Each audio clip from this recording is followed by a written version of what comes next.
inaugurale du webinaire, du cycle de webinaire Nourrir la ville. Je suis Capucine Franc, je suis chargée de mission urbanisme et santé chez Ecopolis. Ce webinaire est donc organisé par Ecopolis, qui est hop, le pôle francilien, le pôle de ressources francilien sur la ville et l'aménagement durable. En quelques mots, Ecopolis, c'est une association de loi 1901 qui a pour mission d'encourager le changement de pratique des professionnels du secteur du bâtiment et de l'aménagement pour tendre vers un monde plus soutenable. Pour ça, on a quatre grandes activités. D'abord, animation et information au travers de notre site internet, mais aussi au cours de différents événements qu'on organise, comme ce webinaire aujourd'hui par exemple, mais aussi des journées thématiques diverses et variées, des visites, des rencontres, des groupes de travail, etc. Des formations. On a une offre de formation sur catalogue sur les différentes thématiques relatives à l'environnement et à la ville durable. Donc, mais on peut aussi faire des formations sur mesure selon les demandes. Et enfin, on a un pôle accompagnement. On porte trois démarches d'accompagnement, deux démarches globales, quartier durable francilien et bâtiment durable francilien, et une démarche spécifique à la qualité de l'air qui s'appelle la démarche écrin qu'on porte depuis cette année. Euh, Moi, je suis la chargée de mission urbanisme et santé, donc je suis en quelque sorte un mini écopolis à moi toute seule. Le programme d'action urbanisme et santé, il existe depuis 2020. Il est soutenu par l'ADRIAT, donc les services de l'État, l'ADEME, l'ARS d'Île-de-France et la métropole du Grand Paris. Et on organise, eh ben, c'est ça, toutes les missions d'Ecopolis, mais à l'échelle des questions d'urbanisme et de santé. Donc on organise des webinaires, comme celui d'aujourd'hui, des visites, des rencontres. On a une grande rencontre annuelle sur l'urbanisme et la santé qui se tient en général au mois de novembre. On crée des ressources qu'on met sur notre site. Soit on les crée, soit on les concrée, soit on les qualifie. On a aussi un groupe LinkedIn que je vous invite à rejoindre pour échanger avec d'autres professionnels sur les questions d'urbanisme favorable à la santé. Et on fait de l'accompagnement de vos opérations. Voilà. N'hésitez pas à revenir vers moi si ces questions vous intéressent. Euh, Aujourd'hui, c'est donc le premier webinaire du cycle Nourrir la ville, qui se poursuivra en 5 rendez-vous tous les mois jusqu'à cet été, pendant lesquels nous nous interrogerons sur les paysages alimentaires et sur le rôle des politiques publiques pour les façonner. Donc, on a 5 rendez-vous, donc le premier c'est aujourd'hui, le deuxième ça sera le 8 avril, sur les projets alimentaires territoriaux et la façon dont on peut s'en servir pour structurer des systèmes alimentaires plus durables et plus justes. Euh, le suivant sera au mois de mai. Alors, c'est la date qui est à confirmer et non pas la tenue du webinaire, ça aura bien lieu, qui sera sur les fermes municipales et les collectivités qui donc acquièrent des terrains pour pouvoir alimenter les cuisines de la ville avec des produits ultra locaux. Le 3 juin, on réfléchira sur l'agriculture urbaine dans les quartiers prioritaires de la politique de la ville et sur si ça peut servir pour réduire les inégalités sociales de santé. C'est effectivement un thème qui est très porté notamment par l'ANRU, l'Agence du renouvellement urbain. Donc voilà, on réfléchira sur ce sujet-là. Et enfin, en juillet, on réfléchira à la sécurité sociale de l'alimentation. On ouvrira un peu nos horizons de cette manière-là. Vous avez dû voir passer, il y a un rapport du réseau Action Climat qui est sorti il y a quelques jours qui dit qu'en fait, il y a une grande majorité des Français qui seraient favorables à fournir des aides financières pour que les familles les plus défavorisées puissent avoir accès à des produits alimentaires sains. Ce qui n'a pas encore, ce qui serait donc une forme de sécurité sociale de l'alimentation pour commencer. Donc, on réfléchira à ce sujet-là. Aujourd'hui, pour réfléchir à ces questions, et introduire la thématique. Nous avons à mes côtés Simon Vontron, qui est chargé de recherche en géographie à l'UMR Innovation de l'INRAE. Bonjour Simon. Et Maude Vincienne, qui est ingénieure conseil en résilience alimentaire et coordinatrice et cofondatrice du portail de l'alimentation durable. Bonjour Maude. Bonjour. Dans un premier temps, Simon abordera les liens entre les paysages alimentaires et les questions de santé, notamment les inégalités sociales de santé, en mettant en lumière les leviers d'action pour améliorer l'accès à une alimentation de qualité. Puis Maud vous fera découvrir le portail de l'alimentation durable et les nombreuses ressources qu'il propose pour accompagner les acteurs et les actrices engagés dans une alimentation plus durable. À la fin de la session, on aura un temps de questions-réponses. Donc n'hésitez pas à poser vos questions dans le chat tout au long du webinaire. Sans plus attendre, Simon, je vous donne la parole pour lancer les réflexions. Bonjour, merci Capucine. Alors, je vais partager mon écran et normalement, ça doit être bon. Est-ce que vous voyez bien les choses? C'est Ouais. bon pour tout? Oui, parfait. Bonjour à toutes et à tous. Du coup, comme le disait Capucine, je suis Simon Vontron, je suis chercheur en géographie et je m'intéresse au paysage alimentaire et aux inégalités socio-spatiales d'accès à l'alimentation. Alors, je vais vous présenter des choses aujourd'hui hein, qui sont tirées de nos travaux de recherche que je ne fais pas tout seul. On est plusieurs équipes à travailler dessus, notamment à Montpellier à INRAE. Il y a notamment, j'ai vu dans le chat, il y avait Hélène Charrer qui est connectée et qui travaille avec moi sur ces questions-là. On pourra, si vous avez d'autres questions, même au-delà, qui peut être tout à fait pertinente pour répondre à vos questionnements. Donc, ce travail-là, il part du principe, de l'idée que l'accès à une alimentation saine et durable pour tous, cela soulève des questions économiques, comme en témoigne l'importance des dispositifs de l'aide alimentaire, des questions environnementales en raison de l'impact des systèmes alimentaires sur l'environnement, et des questions de santé, ce qui nous intéresse particulièrement aujourd'hui. Et questions de santé, parce qu'effectivement, environ aujourd'hui 30% de la population d'adultes français sont en situation de surpoids et 17% en situation d'obésité. Et ces prévalences, elles sont particulièrement marquées par de fortes disparités sociales. Alors, en gros, on est autour de 18% chez les populations ouvrières et en, en contrario que 10% chez les cadres. Et donc, ces disparités sociales qu'on observe en France, on la retrouve aussi dans d'autres pays, mais ce sont aussi des disparités spatiales. Et donc, c'est pour ça que nous, en tant que géographes, ça nous interpelle particulièrement aussi, c'est qu'effectivement, on a des disparités très fortes intercommunales, intracommunales, entre quartiers, voire parfois de manière même encore plus fine. Et donc, il y a eu des travaux qui ont été menés depuis quelques années, principalement dans les pays anglo-saxons, et qui se sont intéressés aux déterminants environnementaux de la santé et notamment aux potentiels effets de l'environnement urbain, notamment l'accès au commerce alimentaire, aux espaces verts, différents aménagements sur des comportements alimentaires et l'activité physique des habitants. Et donc, il y a un certain nombre de préconisations aujourd'hui qui sont émises par des groupes internationaux qui invitent à agir sur ces environnements. Et donc, nous, on s'est dit, bah, OK, il y a des choses qui se passent à l'échelle internationale, et donc, il n'y a pas de raison qu'en France, on soit dans une situation différente. Donc, on va essayer de creuser ces mécanismes, creuser ces questions-là pour essayer de voir bah, finalement quels sont les leviers d'action publique pour agir sur ces inégalités sociales de santé.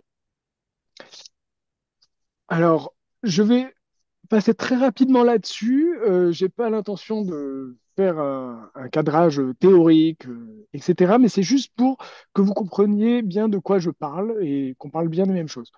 Ce schéma que vous voyez à gauche, j'imagine que un certain nombre d'entre vous qui vous intéressez à la santé, puisque vous participez à ce webinaire, l'avaient déjà vu. On le voit régulièrement dans des publications même de l'ARS sur les différentes strates des déterminants de la santé, et notamment là des comportements alimentaires.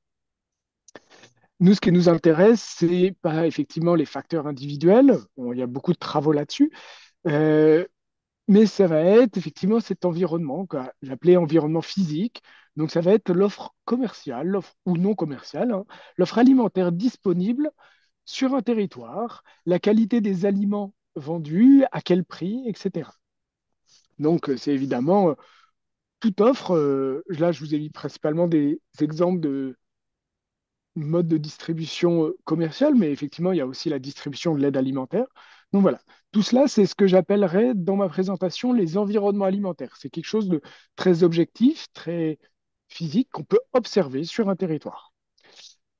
Mais du coup, comme vous avez pu le voir, rien que dans mon titre, je parlais de paysage alimentaire. Et donc, c'est là-dessus que je reviendrai à plusieurs reprises. C'est que quand on s'intéresse à ces questions-là, c'est important de s'intéresser à l'existant, à ce support, cet environnement alimentaire, mais aussi de s'intéresser à comment finalement les habitants vivent dans cet environnement, comment ils le perçoivent, comment ils se déplacent et comment une politique peut contribuer à réguler cet environnement. Donc c'est pour ça que je parle de paysage alimentaire, c'est que j'introduis en plus de cette dimension factuelle, quelque chose de vécu, de perçu par les habitants. Donc vous allez voir rapidement pourquoi j'insiste là-dessus dans le déroulé de mon discours. Alors, rapidement aussi, toujours pour un peu poser le cadre, je vais dire un peu ce qu'on fait en termes de recherche là-dessus, et après je vous présenterai des exemples beaucoup plus concrets. Euh, alors, nous, ce qui nous intéresse, c'est effectivement de travailler sur ces liens entre l'environnement alimentaire et l'accès à l'alimentation, et entre l'accès et les comportements réels des individus, notamment un comportement d'achat. Et donc, on a mené des travaux, là, principalement là, récemment à Montpellier, dans les dernières années, et qui nous ont permis d'identifier différents points, différentes associations. Par exemple, la présence de primeurs autour de domicile ou dans l'espace d'activité quotidienne qui était associée à une meilleure qualité nutritionnelle de l'alimentation chez les habitants. Ou alors, des ménages qui vivent, qui ont des activités à proximité de magasins bio, achètent finalement plus de produits bio.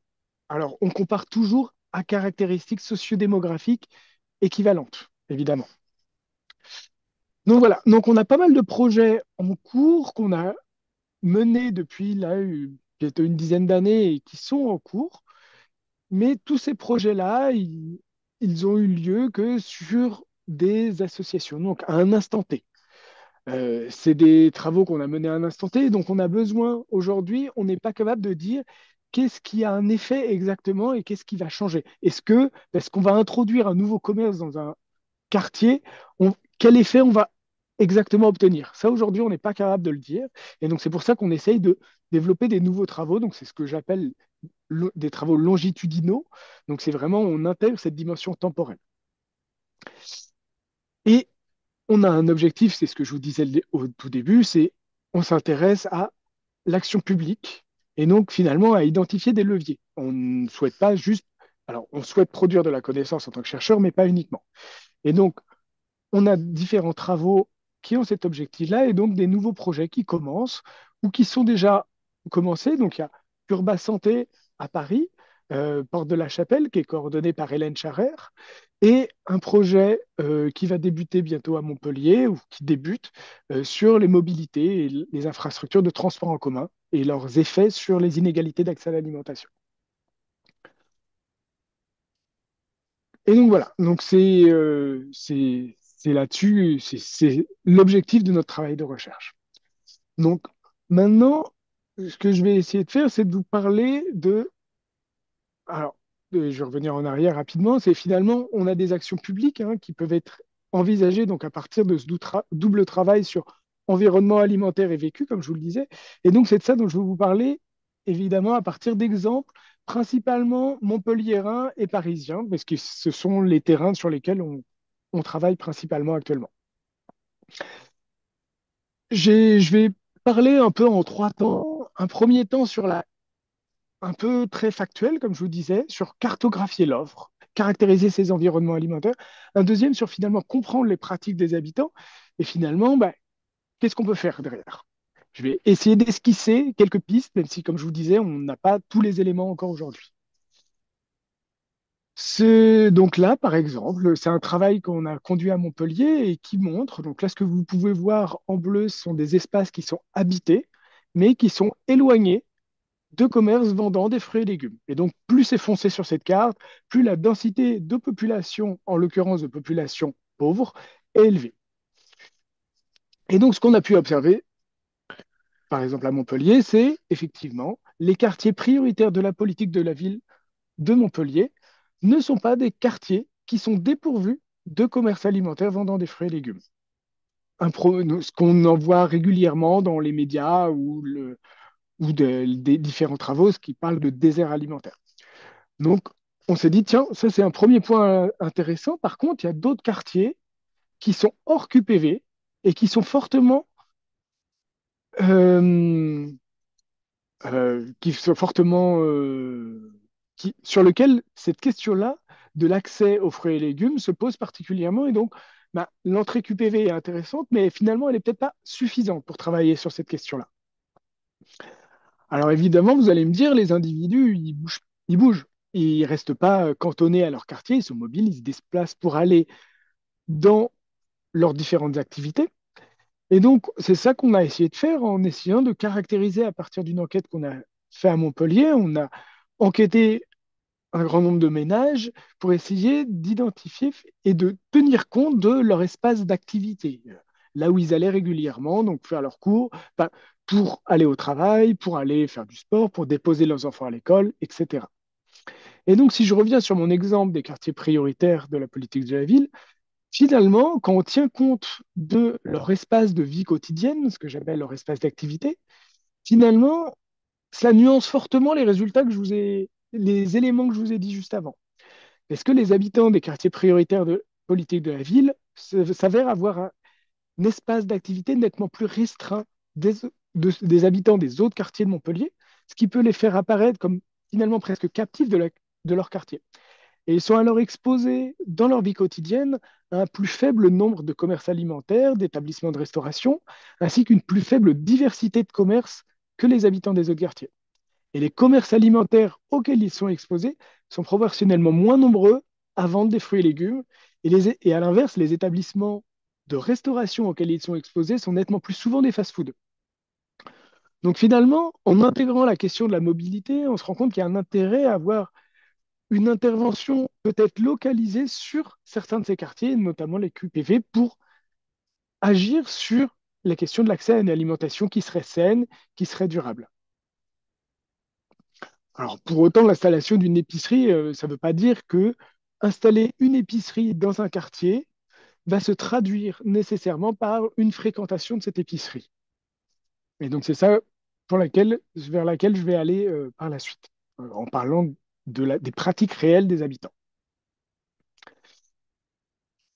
Et donc, ce qu'on a pu voir, même au-delà des quartiers prioritaires de la politique de la ville, donc on regarde, entre guillemets, toutes choses égales par ailleurs, donc quand je dis cela, c'est en regardant les situations socio-économiques des ménages, on observe différentes associations. Donc effectivement, des ménages de communes périurbaines qui sont exposés à des plus faibles nombres de commerces, restaurants et diversité que les habitants de la ville même de Montpellier, des situations spécifiquement liées à des groupes sociaux, des étudiants, des personnes sans activité professionnelle ou des quartiers particulièrement concernés par des enjeux liés notamment à une surexposition au fast-food, et c'est notamment à Montpellier, dans des quartiers péricentraux, euh, qui ne sont pas l'hypercentre de la ville, mais qui ne sont pas non plus à l'extérieur, et dans lesquels il y a une surreprésentation de ces fast-foods, et ce qui interroge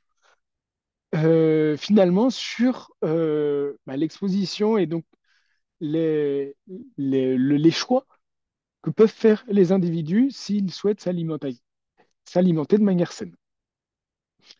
Et donc ça, à, à ce stade-là, finalement, cette approche de cartographie de l'offre, elle soulève pas mal de points. Donc, en termes d'inégalité de répartition de l'offre, d'inégalité de répartition des différentes offres, parce qu'effectivement, il n'y a pas forcément une diversité importante dans tous les secteurs. Et donc, ça interroge sur finalement comment on peut articuler des politiques alimentaires conduites par des collectivités, des politiques de santé qui peuvent être menées aussi à cette échelle-là, mais aussi des politiques d'aménagement, des politiques de mobilité. Et donc, ça, c'est quand même quelques points qui sont soulevés. Mais pour autant, ça ne nous informe pas sur comment les habitants vivent dans cet environnement, comment finalement ils construisent leurs choix, en fonction de quelles contraintes, etc. Et donc, bien qu'on l'on pense que les environnements alimentaires affectent ces comportements, aujourd'hui, on n'a pas d'éléments suffisamment tangibles qui nous permettent, comme je vous le disais, d'effectuer une relation de cause à effet qui serait claire. Et donc, on cherche à étudier finalement pour cela comment les gens évoluent dans un environnement alimentaire. Et donc, c'est cela que je disais, passer à une approche vers un paysage alimentaire et pas uniquement l'environnement. Une approche qui intègre donc l'environnement alimentaire auquel les gens sont exposés, mais aussi leur expérience et leur perception de cet environnement. Et donc, c'est typiquement un exemple là qu'on a pu observer là, donc, plus précisément qu'a observé Roxane Caparros, qui était en stage, encadrée par Hélène Charrer, du coup, Porte de la Chapelle, dans le cadre du projet Urba Santé, dont je vous ai juste cité le nom au début de ma présentation, c'est finalement qu'est-ce que ce quartier? Et donc, quand on interroge les habitants de ce quartier, ce qu'on observe, c'est finalement une différence entre leur discours, leur vision, leur perception de l'offre du quartier et l'existant réel. Et je vous dis ça parce en quoi c'est important? Parce qu'évidemment, on sait tous que ben, on a une vision différente des choses. Mais en quoi c'est important quand on pense l'aménagement? C'est parce que finalement, si on se cantonne à cartographier l'offre, comme là, on peut l'observer sur la carte qui est à gauche, mais on va se dire, bon, bah, dans ce quartier-là, bah, pas de souci, il y a un supermarché, il y a une certaine diversité d'offres commerciales, donc les habitants ne vont pas avoir de difficulté à s'approvisionner. Il y a quand même pas mal de choses, donc il y a une diversité d'offres, on peut faire même l'hypothèse qu'il y a une diversité de prix, etc. Et finalement, quand on interroge les habitants, ils nous disent que ben non, pas nécessairement. Et donc ça, c'est extrêmement important parce que ça veut dire qu'on ne peut pas se limiter à cette carte de l'offre et qu'il faut travailler avec les habitants du quartier pour voir finalement comment ils construisent leur choix, sur quels éléments sont importants pour eux, parce que finalement, peut-être que dans le quartier tel qu'il est défini administrativement, il y a des zones qu'ils fréquentent, des zones qu'ils ne fréquentent pas. Donc des choses qu'ils connaissent ou des choses qu'ils ne connaissent pas. Il y a ou alors c'est trop cher pour eux, ce qui fait que il y a eu l'illusion qu'il y a des commerces, mais de fait, concrètement, en fait, ils ne sont pas accessibles économiquement ou socialement. Il y a des barrières. Pour plein de raisons, finalement, et donc c'est pour ça que je vous ai mis cette question, est-ce que c'est un mirage alimentaire? C'est pour rester dans cette métaphore un peu paysagiste, hein. Est-ce que bah, finalement, oui, il y a des choses sur le papier, mais dans la réalité, pour les habitants, il n'y en a pas. Et donc ça, c'est extrêmement important et extrêmement intéressant à avoir en tête quand on veut travailler sur bah, aménager un quartier. Et donc ça, c'est quelque chose qu'on a pu observer de manière peut-être plus approfondie à Montpellier, hein, dans le cadre d'un travail qu'on a mené en analysant le discours d'habitants de la métropole montpelliéraine. On a pu distinguer différentes, 8 en l'occurrence, logiques d'action, donc des manières dont les gens, comment ils donnent sens à leur déplacement, aux choix qu'ils effectuent pour s'approvisionner. Et donc, c'est notamment ce qu'illustre cette carte, hein, la carte avec des pratiques de Christine, dont les pratiques d'approvisionnement sont principalement guidées par une logique que j'ai qualifiée d'efficace. C'est-à-dire qu'en regroupant la quasi-totalité de ses courses alimentaires dans une seule et unique boucle de déplacement hebdomadaire, elle minimise le temps qu'elle consacre à ses activités. Et donc ça, c'est extrêmement important parce que ça veut dire que sa priorité, la manière dont elle va choisir de faire ses courses, pour elle, ça va être le temps. Et donc, ce sera peut-être pas le budget, ce sera ça pour d'autres individus. Pour d'autres, ce sera quelque chose de récréatif. Pour d'autres, ça va être d'éviter certaines zones pour des questions d'insécurité, etc. Alors évidemment, là, ce que je vous présente, c'est presque un peu caricatural, hein. C'est 8 logiques, c'est 8 manières de penser, de construire ses choix. La majorité des gens combinent différentes logiques. Mais du coup, ça veut dire qu'en termes d'aménagement, c'est une contrainte assez forte, parce que ça veut dire qu'on ne peut pas mettre en place des projets qui pourraient avoir une vocation universelle. Et donc, il est important de tenir compte de la diversité des pratiques habitantes au sein même d'un quartier, et donc que cette question de la diversité de l'offre aussi est extrêmement importante. Et donc, je reviens, je radote un petit peu, mais c'est aussi fait exprès. C'est dans cette idée-là que finalement, cartographier l'offre alimentaire des communes, de quartiers, et notamment des quartiers prioritaires de la politique de la ville quand on s'intéresse aux inégalités, c'est un point de départ qui est extrêmement intéressant pour mettre en évidence des inégalités. Pour autant, c'est un point de départ. C'est pas, c'est un élément qui est insuffisant et il est nécessaire d'étudier le vécu d'habitants, leur expérience pour agir, pour mettre en place des choses pour réduire ces inégalités. Alors maintenant, comment on fait? Parce que c'est bien de dire que on peut agir sur l'accès à l'alimentation. Notamment, moi, je m'intéresse plutôt à l'échelle de collectivités territoriales, de l'action publique locale. Et l'alimentation, il se trouve que c'est pas une compétence des collectivités. Donc, c'est une politique qui est volontaire des collectivités et donc qui pose plein de questions sur comment légitimer cette question, le fait que les acteurs puissent aller là-dessus, les acteurs publics, alors que c'est pas prioritaire nécessairement. Mais pour autant, il y a beaucoup d'autres compétences qui sont, elles, obligatoires pour les collectivités et qui ont un effet sur ces inégalités d'accès à l'alimentation. Alors, il y a des choses qui sont très évidentes, hein. Le foncier, j'ai vu que dans votre programmation, vous alliez probablement parler, notamment avec la question des fermes, de l'agriculture urbaine. Il y a les cantines scolaires, évidemment, mais il y en a d'autres qui le sont moins, effectivement, quand on parle de planification urbaine, de développement économique, d'occupation de l'espace public. Finalement, ces éléments-là peuvent avoir des impacts sur l'accès à l'alimentation des habitants et, in fine, sur des éléments de santé et de bien-être. Et donc, les collectivités peuvent agir et donc il y a des démarches qui sont institutionnalisées maintenant depuis 2014, les PAT, hein, les projets alimentaires territoriaux. Donc j'ai vu en plus que vous alliez avoir une séquence spécifique là-dessus la première fois. Donc c'est intéressant. Alors aujourd'hui, on a ces PAT qui relèvent du programme national alimentaire. On attend toujours la future stratégie nationale pour l'alimentation, la nutrition et le climat, hein, qui devrait orienter ces PAT, et justement pour laquelle le Haut Conseil de santé publique a particulièrement recommandé de renforcer les politiques publiques portant sur l'amélioration des environnements alimentaires. Donc, on a vraiment cette idée-là que finalement, les environnements alimentaires, ça devient un élément crucial.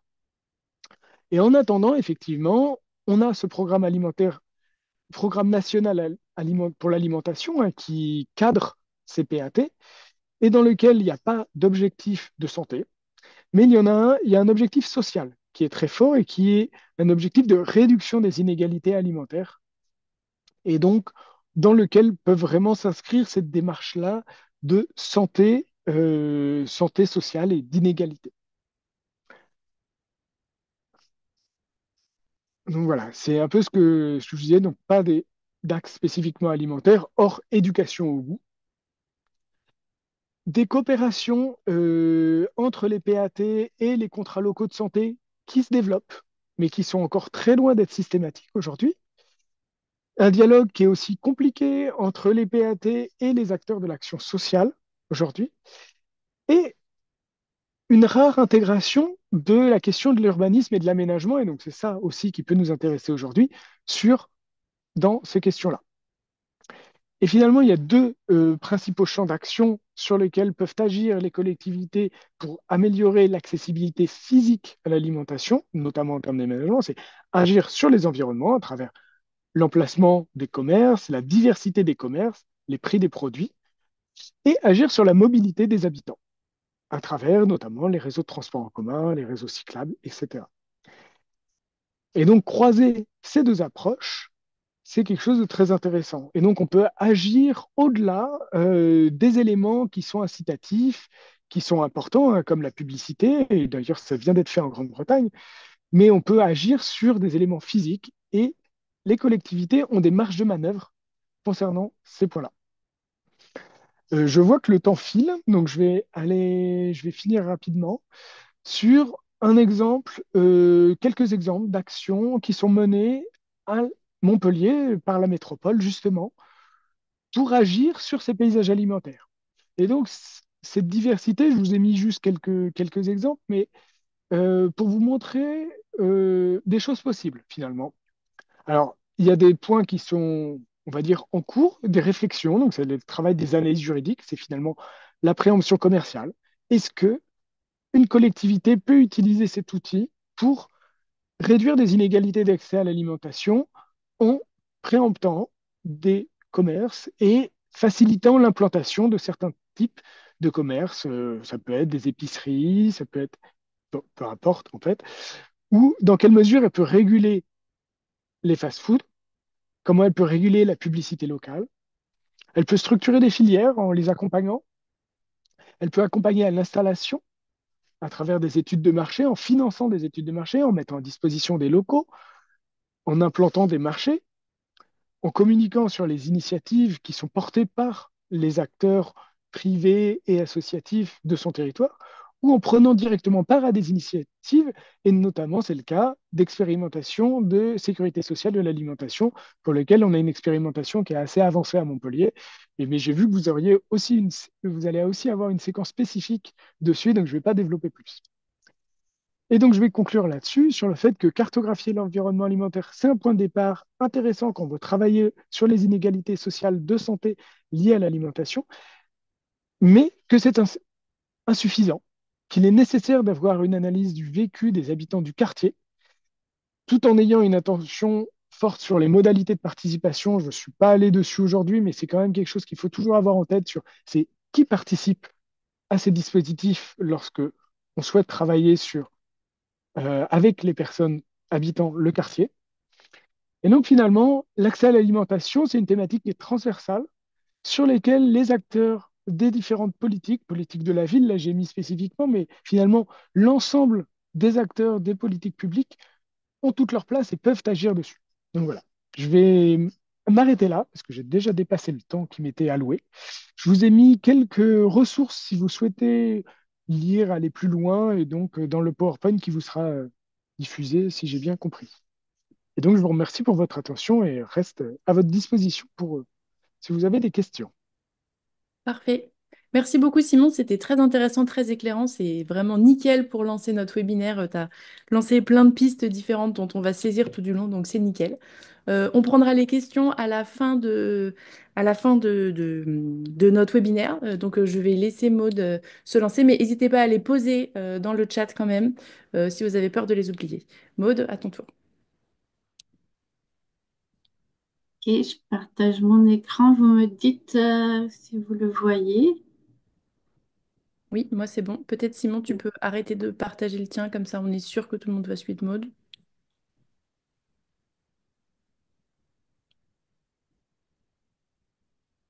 C'est bon? On partage l'écran là? On voit ton écran, ouais. Ah, mais non, on le Ouais, voit plus. Non, c'est bon. ok. Ok. Donc, bonjour. Donc, je suis Maud Vincienne, coordinatrice et cofondatrice du portail de l'alimentation durable. Et donc, je vais vous présenter ce portail dont je ne sais pas si vous en avez déjà entendu parler. C'est assez récent. Sa diffusion est assez récente. Donc, je vais vous parler de qu'est-ce que c'est que ce portail. Je vais vous présenter le moteur de recherche qui s'y trouvent. On va regarder ce qu'on peut trouver en matière sur le sujet des paysages alimentaires et santé, puisque c'est le sujet du jour. Et je vais vous parler des autres sources que vous pouvez trouver sur le portail, un petit point d'actu sur où on en est aujourd'hui. Donc, qu'est-ce que c'est que ce portail? C'est un projet qui est né des rencontres de l'alimentation durable organisées par la Fondation Carasso en 2021. Il était ressorti le fait que quand on s'intéresse à l'alimentation durable, on sent qu'il y a plein d'infos, mais on ne sait pas forcément où chercher, où les trouver, et qu'il y a beaucoup de choses qui nous échappent. Et il manquait un lieu pour trouver des ressources. Et donc, un petit collectif s'est monté pour réfléchir à cette question et on a démarré ce projet. Et et puis petit à petit, on s'est dit, donc, on va créer un prototype, un outil pour faire des recherches à partir d'une base commune de ressources existantes. Et donc, avec quelques premiers partenaires, on a mis en commun des ressources qui existent et créé un outil pour rechercher dessus. Donc, l'ambition, voilà, c'est de fournir un accès gratuit à tous à une diversité de, de plateformes pour rendre plus visibles les ressources qui existent sur ces plateformes qui parfois euh, n'atteignent pas leur public ou uniquement les publics initiés et sans aller au-delà. Donc, si vous allez sur la page ça c'est la page d'accueil du site que vous trouvez facilement en tapant en portail alimentation durable. Euh, voilà, ça représente un peu en souterrain, on a toutes ces données qui existent et qui sont mises en commun, interconnectées et accessibles à partir du moteur de recherche. Et la motivation, c'est que ça puisse servir à tous les porteurs de projets, porteurs d'initiatives pour faire la transition agricole et alimentaire. Et en dessous, là, vous avez les différentes plateformes qui sont aujourd'hui intégrées au portail. Et le petit bouton en haut à droite, c'est pour aller sur l'outil, le moteur de recherche. Donc, qu'est-ce que c'est que ce moteur de recherche? Donc, on a une interface utilisateur et, pour faire des requêtes et le moteur de recherche va apporter les résultats. Et ce moteur, il va chercher dans la base de données commune euh, nourrie par les différentes plateformes qui sont aujourd'hui intégrées au portail, qui sont l'Observatoire Isolis, Agir pour l'alimentation locale, Objectif Terre. Je vais vous les présenter après. Donc, ce projet, il est né d'un consortium de fondateurs. On était un petit peu plus nombreux au départ, mais voilà, ça c'est le copil actuel. Donc, on est un binôme de coordination, Chrysalim et Morésiater, l'association Chrysalim avec Damien Roussat. Morésiater, c'est mon entreprise. Ça veut dire manager l'agriculture urbaine et la résilience alimentaire des territoires. Voilà. Et au COPIL, on a aussi l'association Résolis qui porte l'observatoire Résolis. Donc, c'était la première plateforme qu'on a intégrée. Et Adreg, c'est une consultante spécialiste en alimentation durable et nutrition. Donc, on est financé par l'ADEME et la Fondation Carasso. Enfin, on a eu plusieurs phases de montage de projet. Là, on termine une phase importante. Et puis, petit à petit, on a associé d'autres partenaires. Donc, d'abord pour euh, créer cet outil pour intégrer des nouvelles ressources. Et donc au départ, c'était des partenaires techniques. On a passé des conventions pour mise à disposition des données. Et puis, on les a euh, associés à la gouvernance du projet. Et ils sont maintenant, en tout cas pour ceux-là, pleinement actifs dans la gouvernance. Et ceux du dessous, plus des partenaires techniques qui partagent leurs ressources. Donc, on trouve actuellement des contenus assez divers et qui vont s'enrichir avec d'autres ressources. Donc, c'est pas limité. Là, on a des fiches techniques, des annonces foncières, ça c'est avec une terre de liens, des descriptifs de projets, des fiches initiatives, des témoignages euh, écrits ou vidéos, voilà, des fiches juridiques. Je vais vous présenter ça. Euh, alors, je vais aller directement, voilà, je vais aller sur la page d'accueil. Donc, ce que je vous montrais, si vous pouvez dérouler. Si vous allez tout en bas, vous pourrez vous inscrire à la newsletter ou, cliquer par ici. Vous avez des formulaires pour voir comment vous impliquer ou avoir plus d'infos sur le portail. On va aller tester l'outil ici. Avant que j'oublie, je signale que sur cette page, vous avez en bas à gauche une icône documentation qui permet d'accéder aux pages wiki du projet avec des informations sur le projet et sur l'écosystème des acteurs. Donc, la première fois que vous arrivez sur cette page, vous avez peut-être s'il y en a qui le font en parallèle, vous avez un point rouge qui se balade, c'est un petit tutoriel pour expliquer les choses et vous pouvez le revoir en cliquant à droite sur le- le- l'hexagone ici.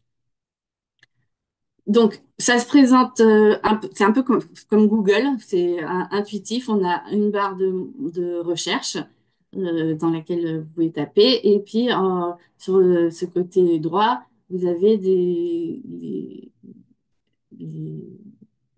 résultats de recherche. Donc là, c'est par défaut, j'ai rien mis. Donc on a à chaque fois un titre en bleu. Si vous cliquez sur le titre, ça va vous renvoyer directement sur la ressource et un texte qui permet de se faire une idée de ce qu'on a dans cette ressource.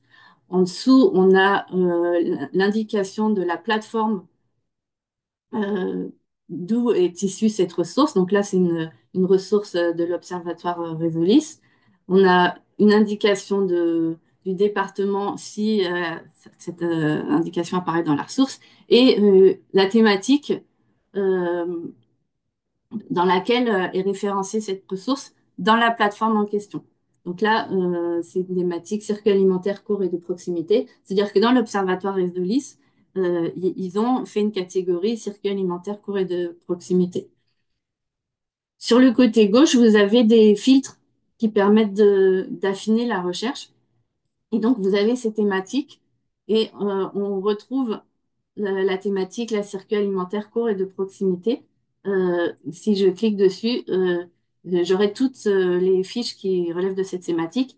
Et il se trouve que c'est une thématique de l'Observatoire Résolis. Il faut avoir ça en tête pour se dire que euh, les, on a pris, il n'y a pas de thématique propre au portail, en tout cas dans la version actuelle. On n'a pas fait de thématique propre au portail. Le parti pris, c'est de prendre exactement brutes comme elles arrivent, les thématiques des plateformes ressources. Donc, ce que ça veut dire, c'est que si vous cliquez là-dessus, vous allez avoir plein de ressources de type circuit alimentaire court et de proximité, mais vous aurez sans doute que les ressources de l'Observatoire Résolis parce que les autres plateformes n'ont pas créé cette thématique-là. Donc, faut pas hésiter à, euh, à cocher ou décocher ou à mixer les recherches en, les, en faisant un texte libre ou sur les thématiques.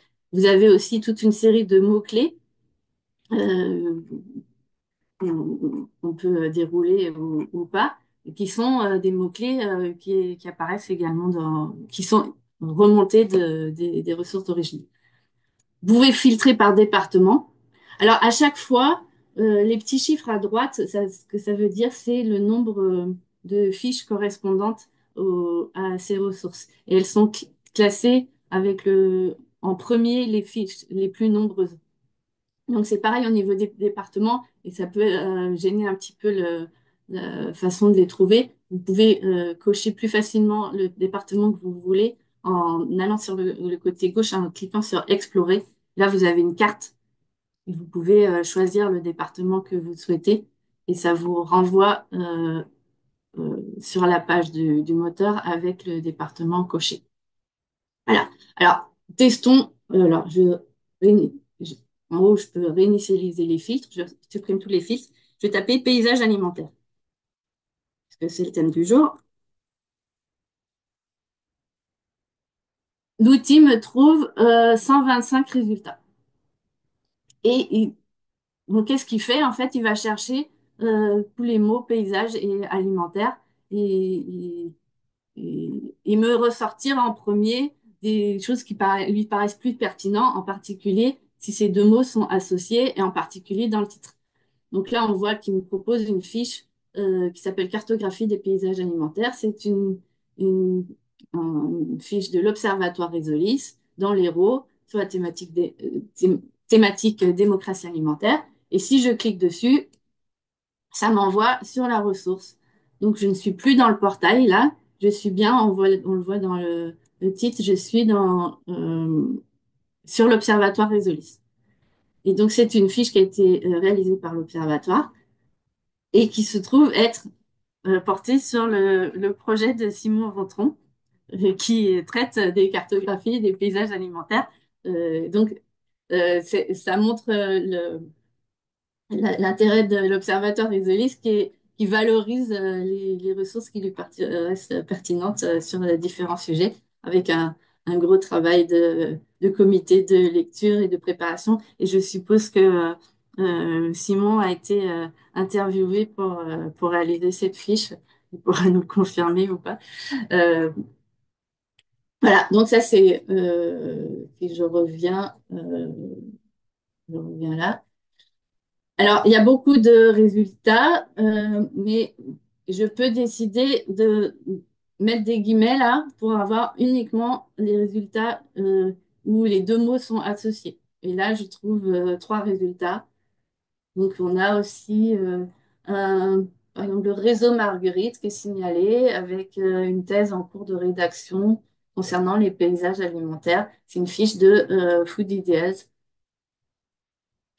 pardon, voilà, une autre plateforme présente sur le site. Maintenant, si je tape santé, euh, alors, il me propose 466 résultats avec on a des résultats Food IDs, Observatoire Risolis, Agir pour l'alimentation locale.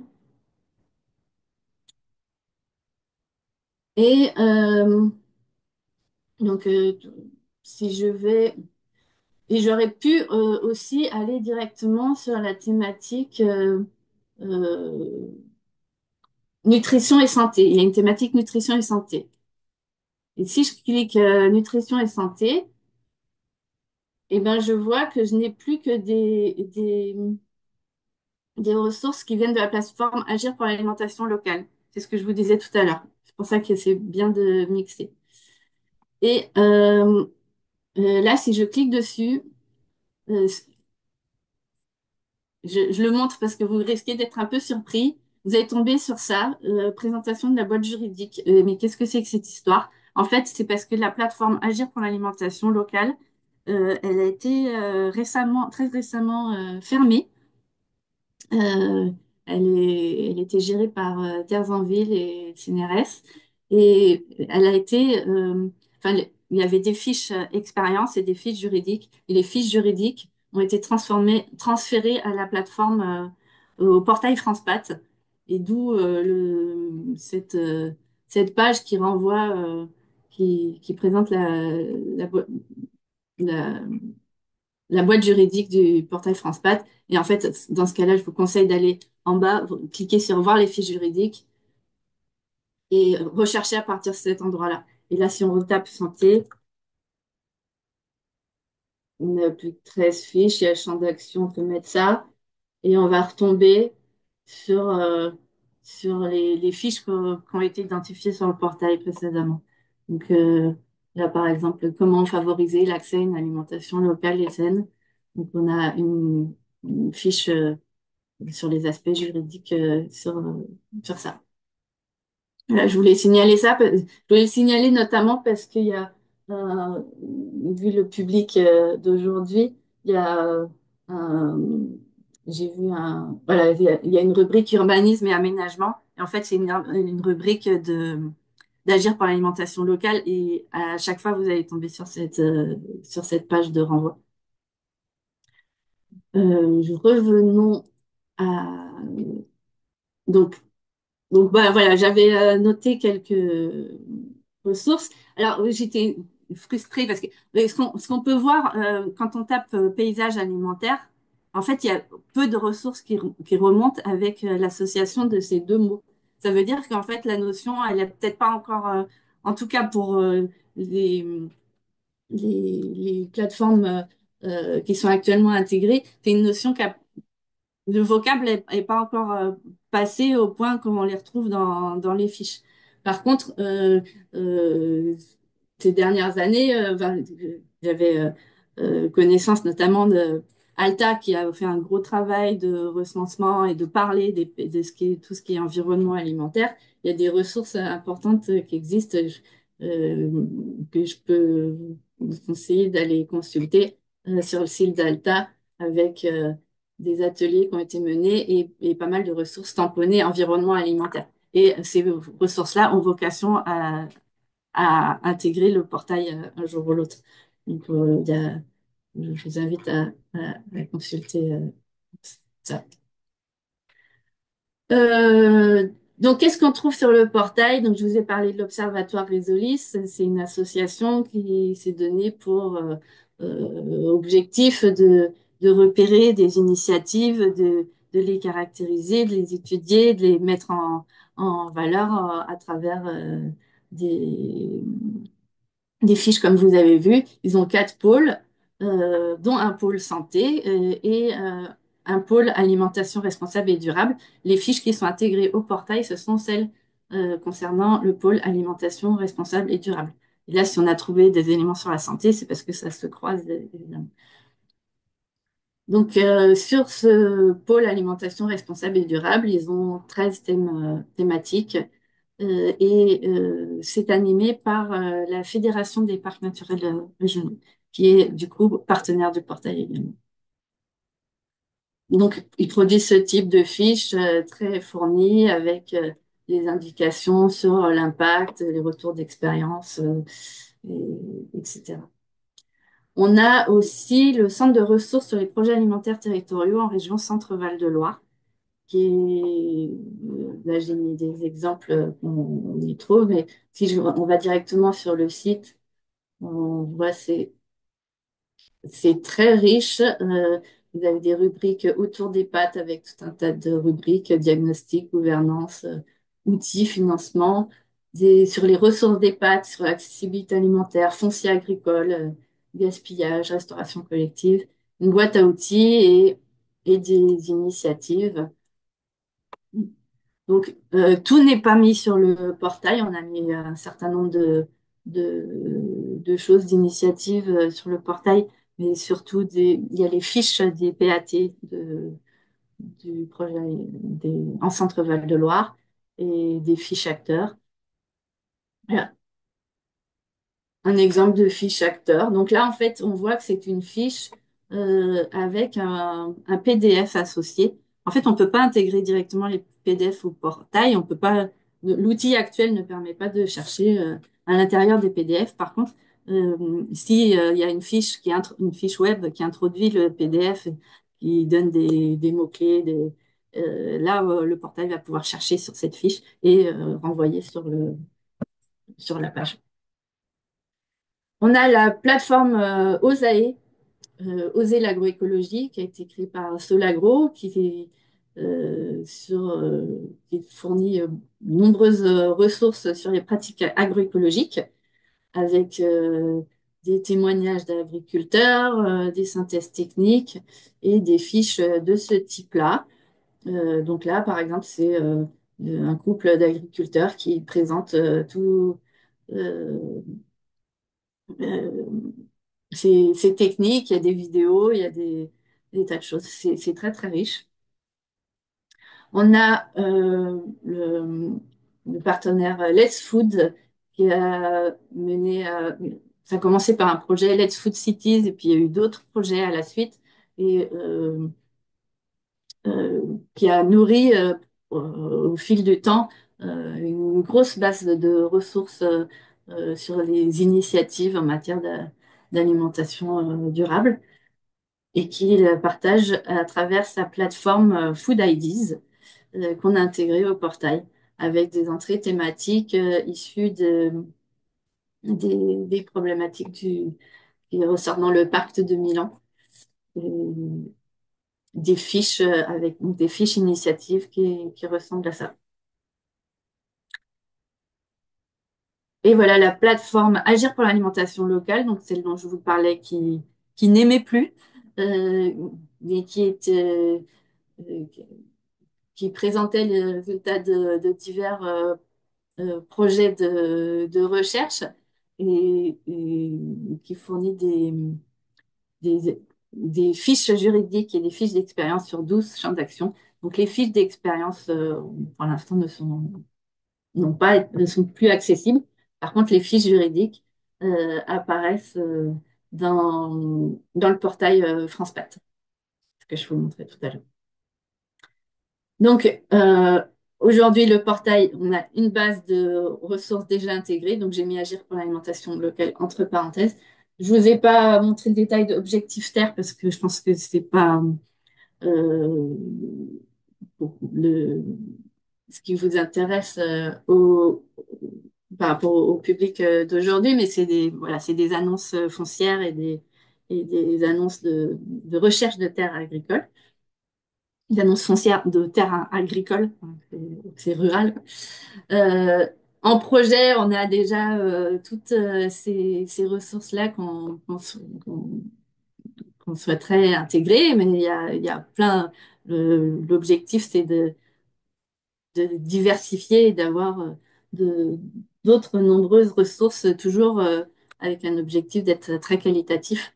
Bon, il y a, dans chacune de ces plateformes, il y a une démarche euh, de, scientifique et qualitative sur la création des fiches. Donc, où est-ce qu'on en est? Alors, le portail tel que vous le voyez, donc, c'est un démonstrateur. Il y a eu une première phase en 2023 avec un prototype euh, où il s'agissait de valider la faisabilité de l'outil et de valider aussi la faisabilité de créer les partenariats avec les centres de ressources et sur le partage des données. Et puis en 2024, on a créé ce démonstrateur que vous avez, auquel vous avez accès, avec une couche de design, des plateformes supplémentaires. Et on a fait le lancement à l'automne. Mais il est loin d'être parfait. Il est encore très améliorable. Et c'est que le début, quoi. Et donc là, on est actuellement dans enfin, on a lancé, on a communiqué et on est dans une phase de transition entre ce, cette, cette phase de démonstration et maintenant on prépare la phase suivante qui est de, de créer une structure juridique pour porter un projet qui sera plus, qui change d'échelle, quoi. Donc, on a fait un événement, les premières rencontres du portail de l'alimentation durable en janvier, avec nos partenaires et nos soutiens, et qui a tout à fait confirmé l'intérêt du projet. Et dans cette préparation de la suite, aujourd'hui, on a un comité de préfiguration qui réunit donc les membres du COPIL et les partenaires parcs naturels régionaux, Les Food, Solagro, Terres en Ville qui sont. On a un chercheur aussi du CNRS qui, qui croit dans ce projet et qui prépare la, la construction de la suite. Quel- Là, c'est une idée, enfin, on est plein d'idées pour développer cet outil parce que là, on a un moteur de recherche, mais on veut aller bien plus loin que ça. On veut faire une plateforme d'information, de ressources sur l'alimentation durable avec des fonctionnalités qui vont faciliter les recherches, faciliter le partage de ressources, un peu comme un Spotify ou un Deezer de l'alimentation durable. Ça, c'est un peu notre fantasme, mais notre cible, quoi, que les acteurs puissent partager des, des listes d'initiatives qui leur parlent ou qui concernent un sujet voilà, c'est tout un tas de fonctionnalités qui pourraient améliorer l'accès finalement ce que ça vise, c'est permettre à ceux qui veulent mener des- enfin, les porteurs de projets qui font la transition agricole alimentaire, qui puissent être inspirés par tout un tas par toutes ces ressources, quoi. Et donc, nous, on va s'adresser plus aux professionnels qui accompagnent ces acteurs pour les mettre sur la voie. Donc, si vous souhaitez vous impliquer d'une façon ou d'une autre sur le portail, c'est possible. Allez sur la page d'accueil, vous trouverez de quoi nous retrouver et vous pouvez nous suivre sur LinkedIn. Il y a à la fois une page LinkedIn et un groupe LinkedIn. Vous pouvez vous abonner à la newsletter et visiter notre documentation. Voilà, je vais repasser le mot. Parfait. Merci beaucoup, Maude, pour cette présentation très riche On voit qu'il y a énormément de choses à explorer sur ce portail. Ça, ça donne envie d'aller l'explorer, évidemment. On va prendre maintenant un temps, hop, tac, utile, hop, de questions-réponses de la salle. Alors, il y a quelques questions qui ont été posées dans le chat déjà. Alors, Simon, j'ai vu que tu y avais répondu au fur et à mesure, mais peut-être qu'on peut y apporter des précisions. Alors, tout d'abord, euh, l'Eurospérin nous signale que en, en Île-de-France, il y a un travail conjoint entre l'ARS et la DRIAT pour améliorer l'axe santé des PAT en 2025. On met en place un projet passerelle PAT-CLS sur le modèle du projet du Grand Est. J'imagine que c'est à toi que ça s'adressait, Simon, quand tu as dit que les PAT, les CLS et les PAT étaient encore peu liés. Ouais. Ouais, il y en a, et de plus en plus, et c'est très intéressant justement que ça se développe. Donc, je connaissais pas celui-là, donc très bien. Bien, ben voilà.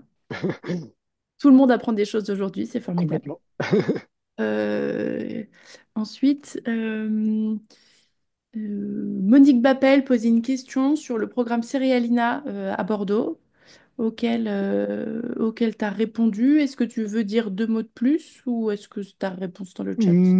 Je sais pas. Il n'y a pas grand-chose à apporter de plus parce que je suis pas impliqué dans ce programme. Je connais mal euh, ses contours exacts. Après, effectivement, je connais cette équipe-là de Nathalie Corrad et elles font un travail qui est très complémentaire d'une autre, mais qui est plus orienté à ma connaissance sur des questions de résilience des systèmes alimentaires locaux, moins focalisé peut-être sur des questions d'aménagement local. Donc, ça peut valoir le coup de regarder si ça vous intéresse aussi, mais enfin, vous n'aurez pas les mêmes réponses.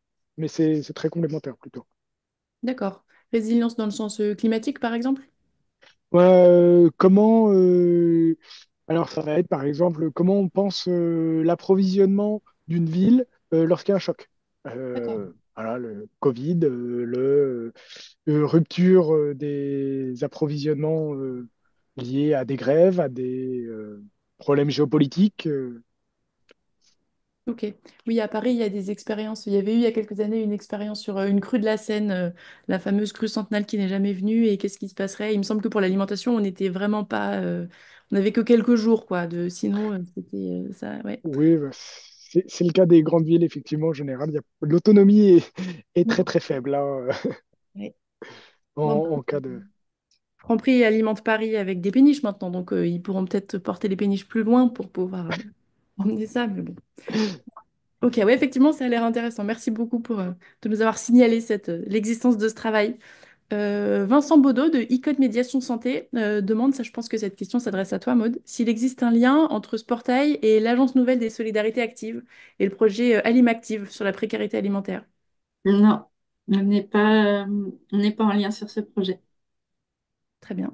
Ben, c'est Je peut-être... vous invite comment dire, à prendre contact avec eux parce qu'il y a aussi une source d'informations. Ils ont aussi un système de portail où ils recensent pas mal d'informations sur la. Bon, c'est plutôt centré sur la question de la précarité alimentaire, mais ça peut être complémentaire, ça peut apporter des informations complémentaires et je pense qu'il y aurait intérêt, effectivement, une pertinence de lien entre les deux portails. Mais c'est eux qui ont fait une carte des zones de précarité. Ça, je ne saurais vous dire. Je Euh, connais bien leur Il faut que source. je regarde dans mes ressources, mais il y a il y a un projet de recherche qui a fait une carte sur les risques de précarité et ce genre C'est de choses. l'Observatoire des solidarités alimentaires de l'Hérault qui maintenant est en train de s'étendre, enfin, qui s'est fait maintenant à l'ensemble de la France. C'est Opsoalim. Ah, Upsalim, voilà, exactement, Upsalim. Et ça, je l'avais noté, c'est des choses qu'on pourrait croiser. Très bien, parfait, effectivement. Euh, Vicky Moore demande combien il y a de ressources qui ont été réparties sur le portail pour l'instant, si on a une idée du pourcentage des études pour la France qui existent, et si les ressources sont toutes françaises ou internationales. Alors, je ne sais pas combien il y a de ressources. Ce que je vois sur le portail, il y a écrit 1000 résultats trouvés en 48 millisecondes, mais j'imagine qu'en fait, il y en a plus derrière. Je ne sais pas combien il y a de ressources. Euh, Aujourd'hui, on a surtout mis les ressources France. notamment pour l'Observatoire Résolis, ils avaient tout un tas de ressources internationales.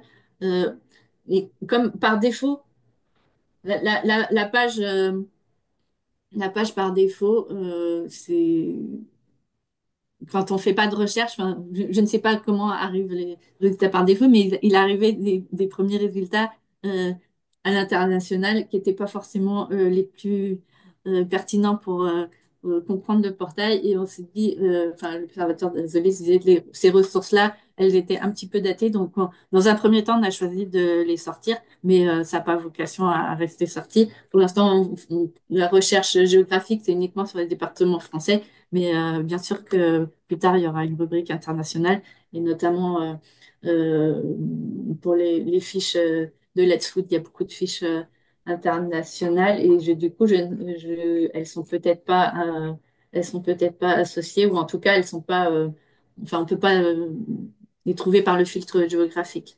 Mais je ne sais pas si elles y sont du coup. Ok, Mais oui, il y aura l'international, mais pour l'instant, très bien. Une autre question sur l'étendue du portail. Monique Bappel demande si les départements d'outre-mer sont recensés aussi dans le portail. bonne question. Non, a priori non, pas pour l'instant. C'est vrai, on est encore. Euh, et-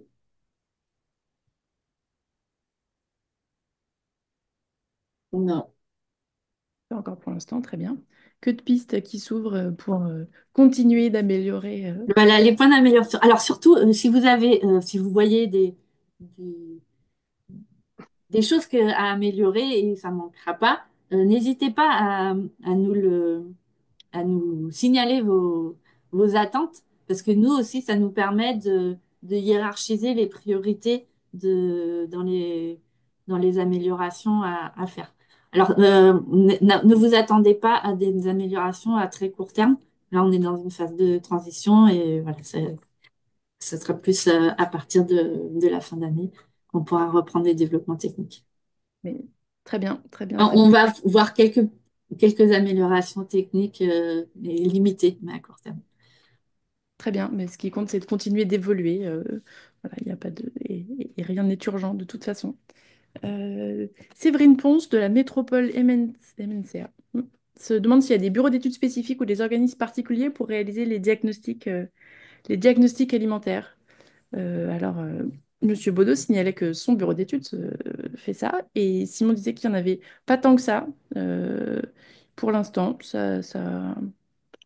Alors, à Il ma y en connaissance, a, hein, il y en a beaucoup qui se posent, il y en a plein qui travaillent sur les PAT, qui vont oui, travailler sur, et qui arrivent sur ces questions-là bah, parce qu'ils ont une forte expertise sur du développement territorial, sur les EIS, sur, etc. Et donc, qui arrivent sur ces questions-là. Euh, et donc, sur les PAT, ça a explosé avec le projet France Relance. Donc, il y a plein de bureaux d'études qui ont développé une expertise dessus. Après, spécifiquement sur les environnements alimentaires, c'est encore marginal à ma connaissance, ceux qui ont une expertise là-dessus. Mais par contre, qu'il y en ait qui aient les capacités de le faire, ça, j'ai aucun doute là-dessus.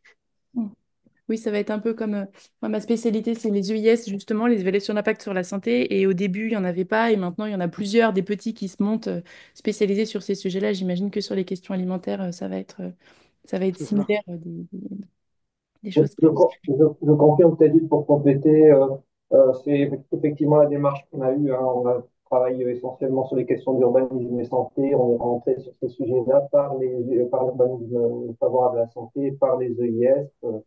On travaille actuellement beaucoup sur les articulations entre les contrats locaux de santé et les PAT. Très bien. Et maintenant, on commence à avoir une expertise. On travaille plus spécifiquement sur les questions de précarité alimentaire directement avec les PAT. D'accord, Très bien. très bien, très bien, c'est intéressant. Euh, Très bien. Laurence Perrin précise qu'il y a 18 territoires qui sont formés à l'IMACTIV en IDF, en Île-de-France. Alors, je ne sais pas ce que ça veut dire former à l'IMACTIV. Peut-être si vous en savez plus ou si, Laurence, vous avez envie de préciser. Mais voilà. Ah, Hélène Charrière précise sur mes propos tout à l'heure, la Pure estime, d'après une étude, que sont stockées à Paris les données nécessaires pour alimenter la population pendant 5 à 7 jours. Ok. Donc effectivement, c'est short. Une bonne idée de s'y pencher. Ça me paraît beaucoup même. Oui, c'est ça. C'est ça, c'est Ça me ça. paraît Parce que beaucoup. s'il y a une crue, on imagine que quand même, il y a peut-être des endroits où il y aura des Donc 5 à difficultés. 7 jours, c'est... Mm. Très bien. Laurence Perrin précise qu'il y a eu un diagnostic de la précarité alimentaire en Île-de-France fait par le CREDOC. Euh, ouais, voilà. Et on reparle d'Alimactive. Ah, euh, Laurence, est-ce que vous seriez en capacité d'allumer un micro pour nous expliquer ce que vous êtes en train d'écrire ou est-ce que je continue de nous lire tout? Ça me va très bien de continuer de lire, mais Non, pas de souci. Bonjour à tous. Une petite précision. Donc, vous avez parlé d'Opsoalim tout à l'heure, qui est un diagnostic de la précarité alimentaire qui a été fait par, je crois que c'était à Montpellier, et qui est pour l'ensemble du territoire français. En Île-de-France, on a un diagnostic de la précarité alimentaire qui utilise d'autres indicateurs, qui a été fait par l'ANSA, l'Agence nouvelle des solidarités actives, et le CREDOC, financé par la DRIL dans le cadre des travaux du GT5, accès à l'alimentation dans le cadre de la stratégie précarité alimentaire, stratégie pauvreté, pardon. Et donc, ce diagnostic sera accessible sur le site de la DRIL et permet d'avoir une comparaison sur son territoire, enfin, à l'échelle communale, de différents niveaux, enfin, différents indicateurs de type accès à l'offre alimentaire générale ou aide alimentaire, les différents types de publics, publics en grande précarité, donc à la rue, ou des publics, on va dire, en bascule. Et puis un indicateur santé aussi avec les prévalences maladies chroniques, diabète et accès au système de santé. Donc c'est un indicateur composite qui permet d'avoir une idée sur différentes familles de là où on en est sur son territoire en comparaison avec les autres territoires d'Île-de-France. Et pour la formation Alimactive, c'est une formation qui est faite par l'ANSA, financée par l'ARS, le Conseil régional et d'autres, sur la mise en place d'un diagnostic et la mise en place d'une coordination de la précarité alimentaire, donc au-delà de l'aide alimentaire sur le territoire. Et là, la 4e session va bientôt commencer. parfait. Merci Laurence pour ces précisions. Euh, Sur il- le sujet de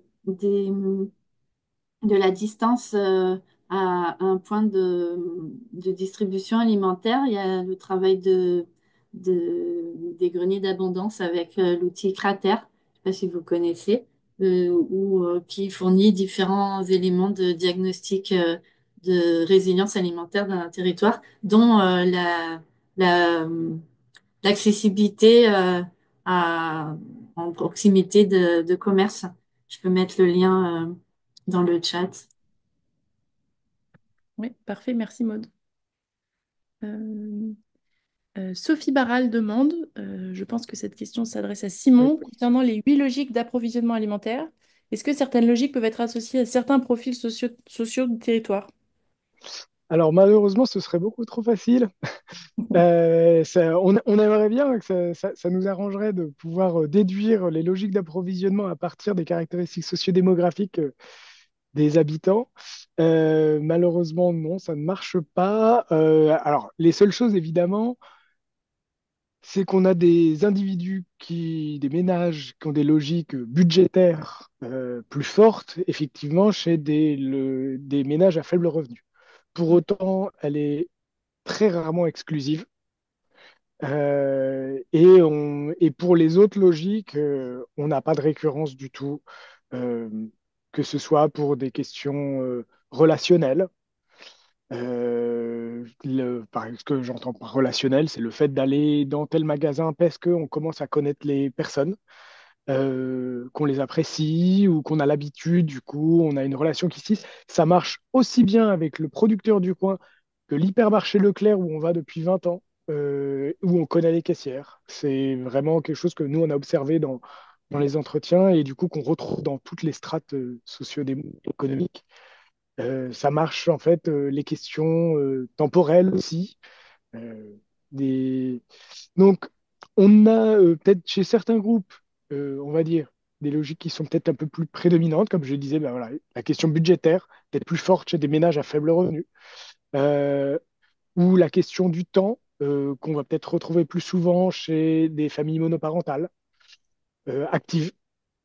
Mais pour autant, ce serait vraiment faire un raccourci de prendre les caractéristiques sociodémographiques des quartiers et d'en déduire les logiques d'approvisionnement. C'est pour ça que j'insiste beaucoup sur le fait de devoir travailler avec les gens de ces quartiers. J'entends bien que ça rend les choses beaucoup plus compliquées, mais en fait, c'est ça, à mon sens, qui garantit justement une réduction des inégalités effectives et pas juste théoriques. Ok. Du coup, ça impliquerait de travailler.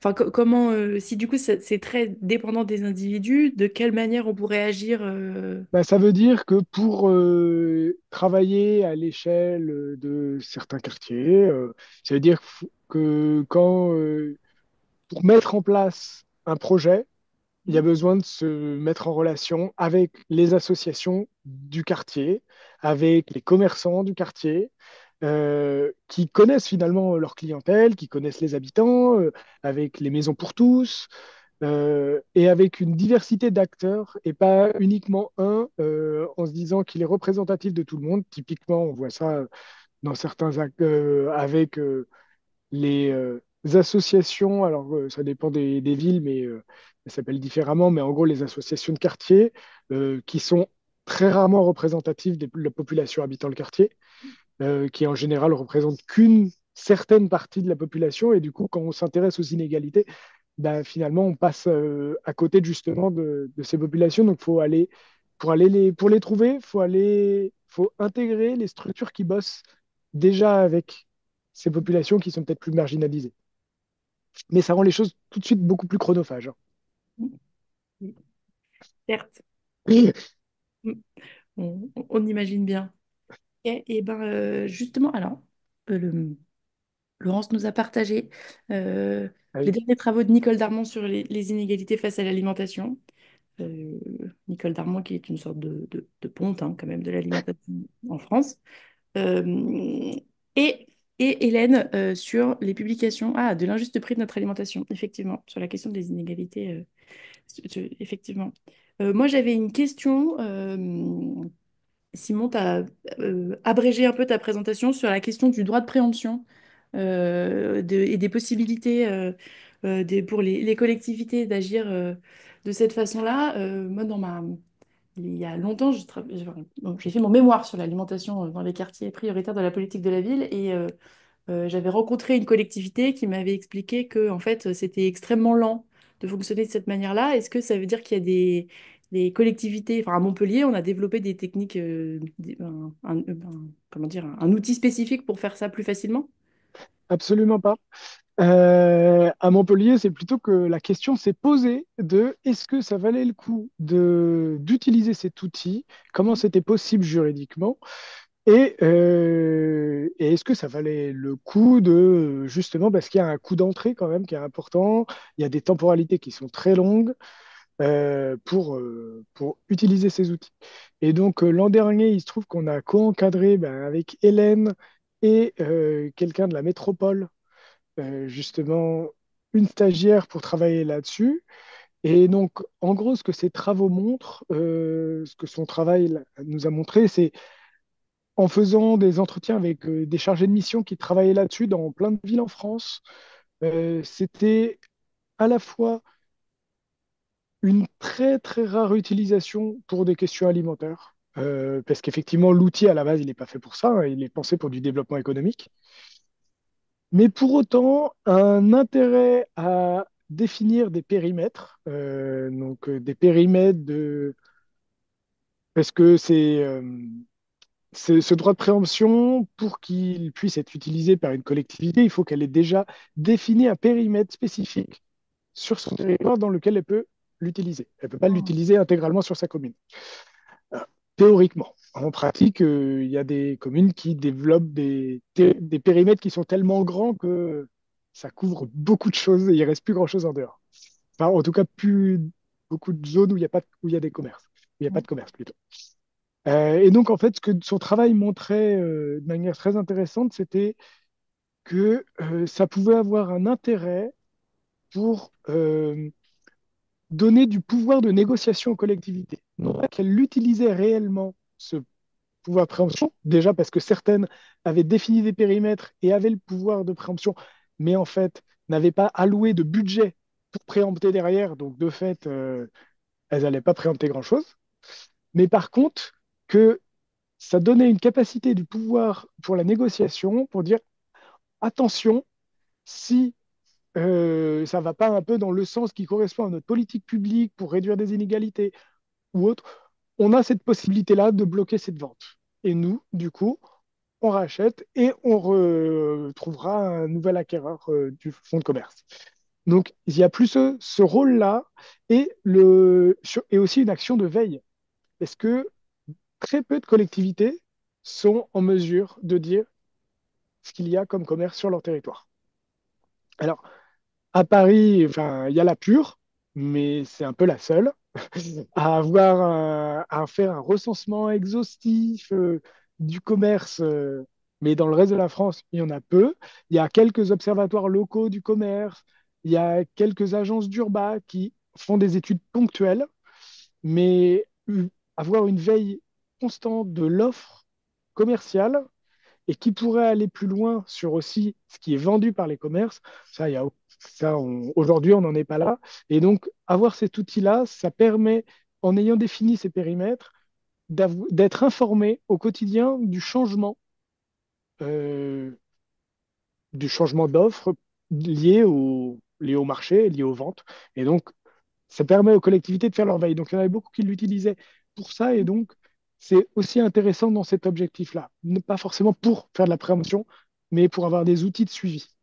Ok, ok, J'ai envie de dire que pour en l'urbanisme, enfin sur le foncier urbain, il y a aussi des enjeux de soutenir les logistiques de circuits courts et de proximité qui peuvent nécessiter des surfaces aussi.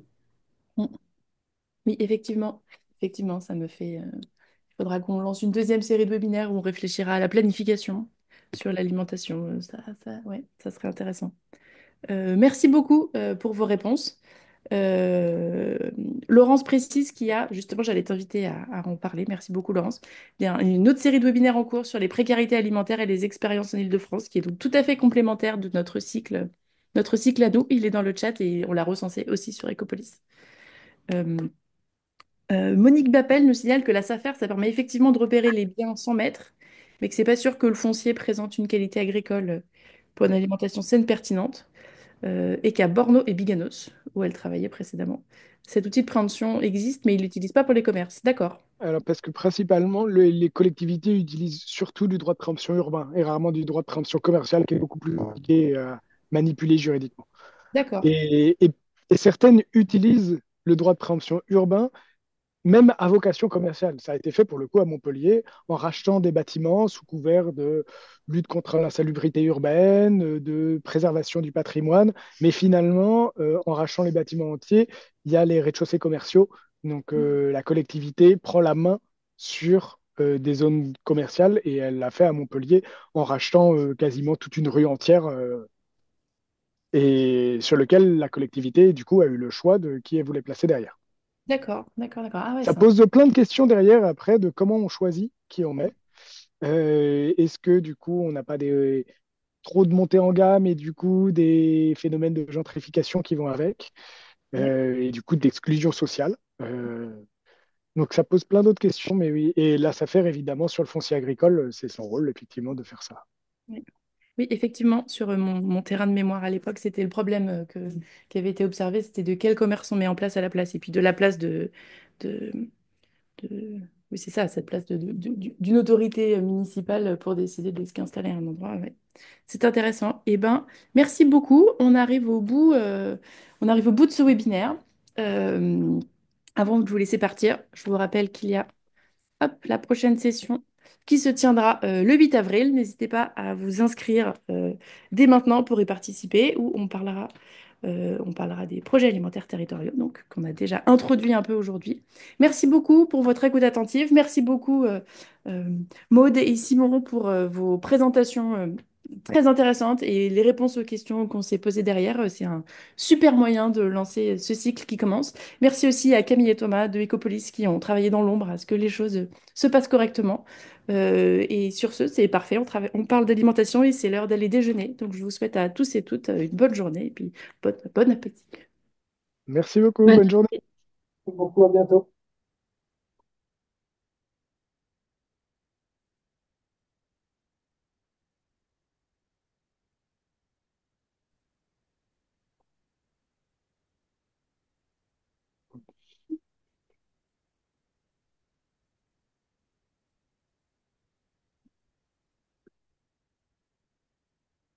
Eh ben,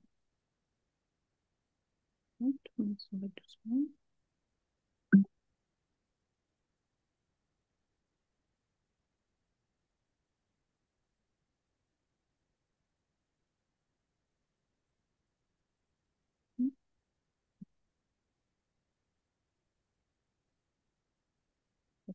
C'est mal parti. Euh, Maud, je pense qu'on peut. Est-ce que tu voulais Non, débriefer un peu peut-être? eh ben, je ne sais pas. Je ne sais pas. Est-ce que tu as du débrief à nous faire part? Non, mais il y a encore du monde. Bon, on pourra se rappeler. Ouais, c'est ça. Parfait. Au Parfait. revoir. Oui, au revoir. Merci beaucoup.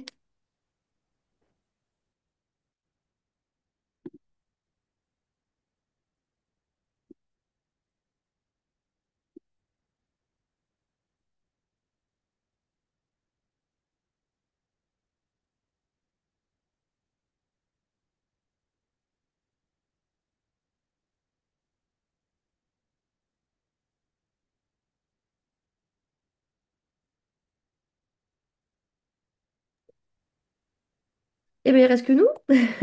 Ah, Ça va, t'es parfait. contente? Oui, oui, oui. Et toi, t'as trouvé ça bien? Ouais, super. Bon, j'ai suivi de loin, mais en tout cas, ça a l'air de très bien se passer et tout s'est bien, ouais, tout s'est bien déroulé. J'avoue que j'étais surprise qu'il y ait une quarantaine de personnes. Je Ouais. pensais qu'il y en aurait plus, mais bon. Mais bon. Après, c'est vrai qu'on a tout fait un peu tardivement. On a lancé la Comtar, etc. Donc, Ah, c'est ça. Et puis, c'est vrai que tous les gens qui étaient inscrits ne sont pas venus. Bon, c'est pas non plus. j'avais Enfin, bien fait les mails de relance. J'y ouais, monte. j'avais bien fait les mails de relance. J'ai envoyé Bon, tout ça hier. Bon. écoute, c'est pas grave. Le chat était très riche. Ouais. Donc, peu de participants, mais tous très investis. Franchement, c'est quand même très, très précieux. Hop,